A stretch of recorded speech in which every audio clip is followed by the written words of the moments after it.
about 10 days after 9/11, I went through the Pentagon and I saw Secretary Rumsfeld and Deputy Secretary Wolfowitz. I went downstairs just to say hello to some of the people on the Joint Staff who used to work for me, and one of the generals called me in. He said, "Sir, you got to come in and talk to me a second." I said, "Well, you're too busy." He said, No. He says, "We've made the decision. We're going to war with Iraq." This was on or about the 20th of September. I said, "We're going to war with Iraq. Why?" He said, "I don't know." He said, "I guess they don't know what else to do." So I said, "Well, did they find some information connecting Saddam to Al-Qaeda?" He said, No. He says, "There's nothing new that way. They've just made the decision to go to war with Iraq."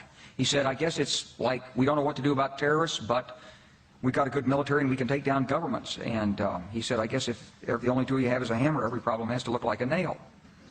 So I came back to see him a few weeks later, and by that time we were bombing in Afghanistan. I said, "Are we still going to war with Iraq?" And he said, "Oh, it's worse than that."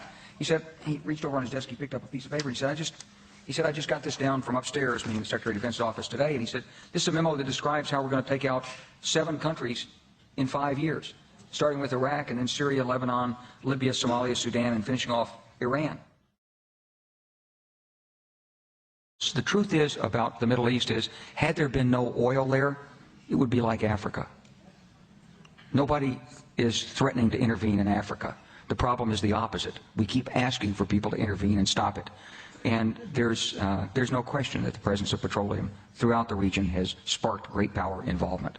Whether that was the specific motivation for the coup or not, I can't tell you. But there's always been this attitude that somehow we could intervene and use force in the region. If the Israelis go into Gaza, what are they going to do? Judge, I'm going to be just dead up straight with you. They're going to die. They're going to die in numbers that the Israelis haven't seen before. And the Israeli military knows it. Why do you think they haven't gone in yet? Because they know what's going to happen. Hamas is ready for them. Hamas is prepared for them. Hamas told Iran. Iran said, "Hey, look, if you guys are in trouble, we'll come in now." Hamas said, "We got this, boss. We are ready for this. We don't need your help. We don't want your help." Hamas is luring the Israelis into a death trap in Gaza.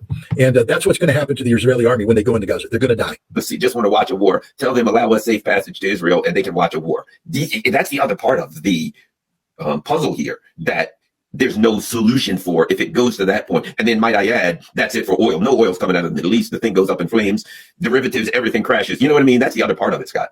Yeah, look, you're right. In Iran, first of all, Iran raised the black flag over a shrine. And people go, "Well, that's just..." Guys, the Iranians take their religion very, very seriously. They raised the black flag. You know what happened after they raised the black flag? 2 million Iranians signed up to go to war against Israel. They went in and they signed up. They enlisted. They're ready to go. While this was happening in Iraq, the pro-Iranian Shia militias have sent forward reconnaissance elements to the Israeli border. So they've gone in. They said, "Okay, where's our sector of fire? Where's our operation? Boom. Okay, we're going to come in." They're preparing to move to the Israeli border. Israel has no clue what's about to happen. It's a fundamentally different kind of a conflict. This is their worst nightmare. This is the Arab world coming up. And I saw something, and again, my wife tells me, never read the comments, but I saw something. So it said that I forgot about nukes. No, you forgot about nukes. If anybody thinks Israel can use a nuclear weapon and survive, think again. It's the Samson option, guys. It means they use it, the house comes in, and it's end of Israel. Pakistan has already said that if Israeli missiles fly against Iran, Pakistani missiles fly against Israel. All right. Now, if Israeli missiles with nuclear weapons fly against Iran, Pakistani missiles with nuclear weapons will fly against Israel. All right. That's just the way it is. The Muslim world is united. It's over for Israel. They've lost. They just haven't realized it yet. Their best bet is to try and find a way to get back to the Yitzhak Rabin solution, 1967 green lines. But if they want to fight, again, fool around, find out. They're about to find out. And the United States is about to find out. We don't have the military resources. Deterrence requires, in order to be deterred, you have to believe that if somebody pulls the trigger, they're going to hurt you very, very badly. Iran is looking at saying the U.S. can hit us, but they can't kill us short of nuclear weapons. And again, I don't think the United States is in the business of launching preemptive nuclear strikes against Iran, because it will not end well. It won't end well for the United States. The world will not forgive the United States a third preemptive use of nuclear weapons. I got to add this. I read that a number of militias in Iraq and other countries have said that if the United States enters on behalf of Israel, that all U.S. military bases become legitimate targets. So that's the other thing. You put ships there. Oh, yeah, they're deterrents, they're power, they're targets. You got hundreds of bases all over the Middle East. If the Muslim world sees this as a generational crusade war, you're not fighting a state actor anymore. How do those, you can't resupply the bases. You can't get those guys out. I mean, you're setting those guys in those bases up to, they're in world of hurt. Go ahead, Scott. No, you're absolutely correct. Look, we have several thousand troops in Syria. Again, the key to war, it's not just about muscle-bound men in the front lines with cool-looking weapons and, cool gear. I mean, Hell, we got the best TikTok army the world's ever seen. We can dress up. We got God, we're good. But all that is stuff. But the guy wearing the stuff, he needs to eat. First thing. Where's the food coming from, ladies and gentlemen? Well, it's in the refrigerator over there. Where's the power coming from? From that generator over there. What powers the generator? That fuel and that fuel can over there. All right, you just named a number of things. One, we have to get the food to them, and we have to get the fuel to the generators to power up. This is just the basics. You go into combat with your basic load of ammunition, and it allows you to get into a nice little shootout, but eventually you run out of ammunition. And you have to get ammo up. Where's it come from? Well, from that ammunition dump right there. But you don't want too big of an ammunition dump because that becomes a huge target. So it's a small one with the bigger one in the rear protected. But that means you got to bring ammo up from that, a line of communication, the same line of communication that your food and your fuel is coming in on, and your replacements, because you can't do this forever. You've got to rotate out. Lengthy line of communication from Syria to basically Erbil in northern Iraq. It's where the U.S. has a big base amongst the Kurds. But from that, a long road down through Iraq, through Baghdad, down into southern Iraq, where a lot of Shia live, to Kuwait. Okay, that's it, ladies and gentlemen. If the Shia militias ever said, you're done, those lines of communication don't exist. Now, we can fly things into Erbil. But now, this is Berlin airlift type stuff, guys. We have to have dedicated transport doing this full time. And it becomes vulnerable because they're landing at an airfield that's going to be peppered with rockets as they land. And once they blow up one C-17 or C-130, nothing's landing. Oh, you're out of logistics now. We are so vulnerable right now. This is a horribly vulnerable. This is the worst nightmare for Americans. The best thing we could do right now is get everybody the hell out of Syria and out of Iraq. They are exposed. And everybody can sit here. It's all fun and games until they're over the perimeter, through the wire, and they're on you, and you don't have any ammunition. Then you become a prisoner or you're dead. They will swamp us. They will overwhelm us. The Iranians have precision strike munitions, lots of them in close proximity. And when they decide to hit a specific bunker, a specific command and control spot, they will hit it. And we don't have a rapid reaction force to bail them out. We're pretty good until we run out of ammo. We're pretty good until we can't communicate. Air power can only loiter over a battlefield for so long before they have to leave station. They go bingo fuel. If you don't have other airplanes up ready to rock, but even those airplanes up ready, they run out of ammo. There's only so many bombs an airplane can carry. And when millions of people are coming at you, you're going to get swamped. It's going to be over. It's going to be like a scene from what was that movie? The Zombie Wars or whatever. Or if you think about it, think about the British fighting the Zulu warriors. You know what I mean? 15,000 British. They had guns, they had cannons, and the British and the Zulu warriors had a lot of very angry people. And they hit them, and they're firing, and they came around behind them, and they came in from behind, and they had these weapons. If you ever studied that, they had like a big sharp kind of axe thing in the front, and what have you. They had handheld weapons. They collapsed on them, and they'd come in, and they would gut you down the middle. You were done. You're not surviving that. And it was a matter of numbers. And they had two things. They had numbers, but they had a great Zulu general who had a great plan. When you run into the indigenous people with great numbers and a plan, and they're angry, you're done.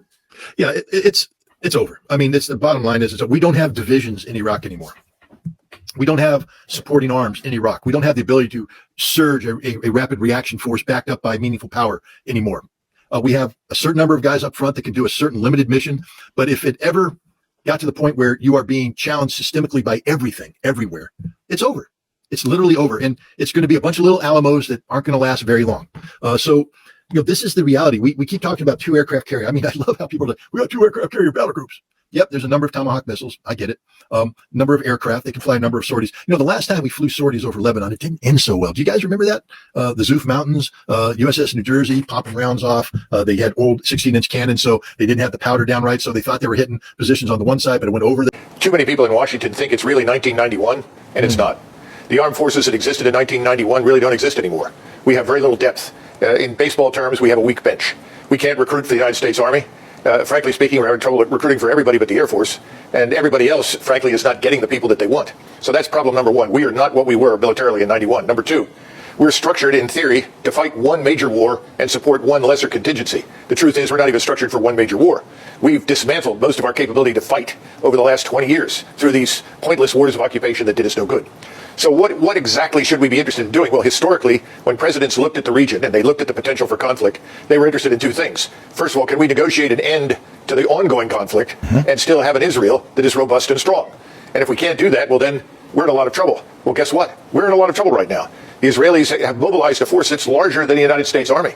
But they're facing a very different set of threats today, different technologies, different weapons. The region is not what it was 20 years ago, 30 years ago, 40 years ago. The region is armed to the teeth. And everyone in the region is watching the film footage coming out of Gaza, showing children that are being wounded, children that are being dug out from the rubble, watching the refugee flow. No one in the region is going to sit still and watch the Israelis pulverize Gaza and drive the population out into the desert. It's not going to happen. So if it's not going to happen, we need to step up and stop it, because it's our obligation to save Israel from itself. Right now, they are on the path to suicide in that region. The Turks will come into this war, and the Turkish armies are large and powerful. They can field 2 million men in a month. Whoa. We're not even talking about Iran. Iran has already stood up militias all over Iraq, Syria, and in southern Lebanon. Those militias are deadly. We're talking about Hezbollah has 100,000 men. Hezbollah has at least 130,000 rockets, of which 40 to 50,000 are very precise and extremely lethal. The damage they can do is damage that will take decades to repair. We don't want it. And what they've all said is if the Israelis refrain from invading Gaza, quote unquote, to finish off Hamas, well, then they won't go to a war footing. We don't want a war, and we need to come to terms with the reality. Assigning the Israeli Defense Force the mission of cleaning out Gaza and finding all of the Hamas fighters is mission impossible.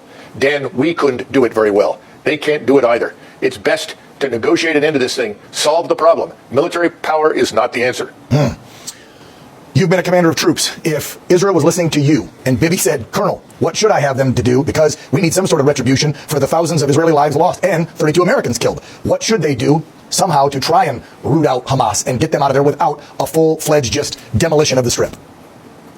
Well, they've already killed more than 2,000 Arabs in Gaza. I mean, that's probably a modest estimate. They already killed the 1,500 Hamas fighters that found their way into Israel. So the people that perpetrated most of the atrocious crimes that we saw committed in Israel are dead. And then the thousands in Hamas and out of Hamas, just citizens in Gaza, paid a terrible price. The problem is collective punishment. There's no doubt that very, very few Arabs anywhere in the Middle East have nice thoughts about Israel. We're not going to fix that.